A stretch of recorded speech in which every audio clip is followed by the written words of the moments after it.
Ciao Ruchino, in questo primo video dedicato a Skyrim ti farò vedere come ho realizzato l'armatura più famosa del gioco. Ma prima di entrare nel vivo dell'azione ti dico subito che se non vuoi assolutamente perdere giorni, mesi, anni nella realizzazione dei tuoi cartamodelli, puoi scaricare i miei seguendo il link in descrizione. Questa cosa ti risparmierà sicuramente tanta vita, tanta fatica, tante bestemmie, probabilmente. Io sono Domadraghi, ma bando alle ciance e andiamo a sconfiggere Alduin. Aia, fatta male. Punge. Innanzitutto prendiamo i nostri pattern già ritagliati da un foglio di foam spesso 5 mm e procediamo con l'incollaggio delle corna. Di base queste corna potranno essere grezzissime dato che andremo a rivestirle con la foam clay, non devi essere quindi necessariamente preciso. Aggiungo che otterresti forme più belle e degli incollaggi più precisi utilizzando foam a bassa densità, ma se come me hai già degli scarti di foam non preoccuparti e usali pure. Evitiamo di sprecare il materiale. Aggiungiamo qualche linea in rilievo incollando delle striscioline di foam da 1 mm su ogni corno. Ora rivestiamo tutto con la foam clay e copriamo tutte le magagne che abbiamo lasciato sotto le corna. Utilizzo acqua e una qualsiasi matita o penna per creare dei solchi. Lasciamo asciugare e questo è il corno finito. Ritagliamo e assembliamo anche tutte le altre parti dell'elmo. Incollo le corna all'elmo facendo attenzione a rendere tutto simmetrico. Sembra facile, ma non lo è per niente. Incollo anche le parti basali delle corna, sempre realizzate con del foam da 5 mm. Procedo incollando delle fasce in orizzontale e in verticale sull'elmo e delle striscioline decorative sui bordi delle fasce stesse. Aggiungo anche qualche cerchietto che simulerà i rivetti di giuntura.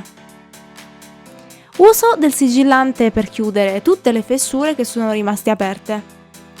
Taglio e incollo anche i motivi decorativi sulle parti superiori dell'elmo. Creo una texture grezza utilizzando un Dremel su tutta la superficie dell'elmo.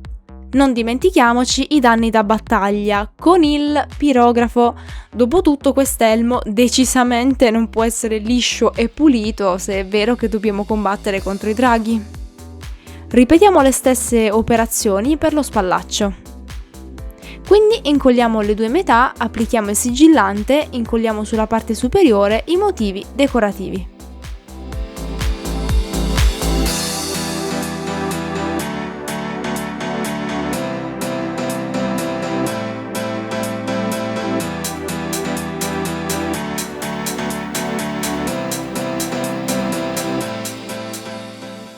Idem per i vari medaglioni e per le braccia. Per quanto riguarda i gambali, invece, dobbiamo anche realizzare degli spuntoni. Quindi ritagliamo su foam il pattern, che ripeto puoi tranquillamente trovare nel PDF che ti ho lasciato in descrizione, e cerchiamo di creare dei solchi in corrispondenza delle giunture dei vari triangoli, perché questo ci aiuterà durante la fase di piegatura. Pieghiamo tutto e incolliamo le giunture.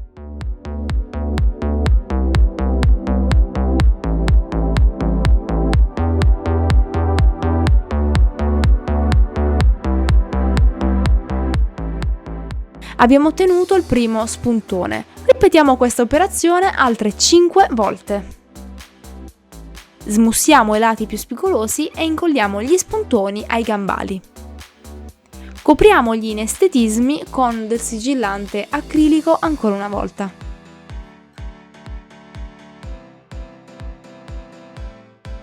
Ritornando a noi, una volta che avremo completato ogni parte di armatura, potremo rivestire tutto con il Flexi Paint, diluito con acqua, mi raccomando. Serviranno circa 3-4 strati.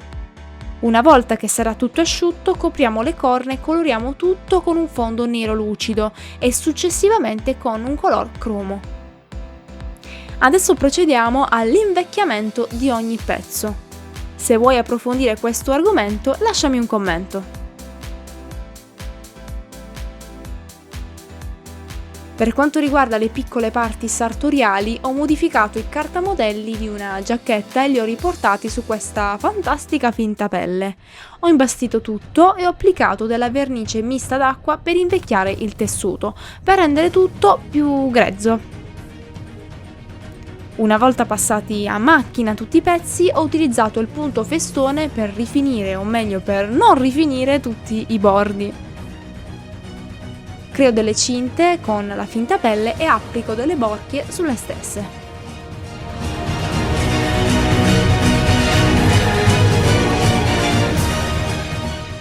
Abbiamo finito!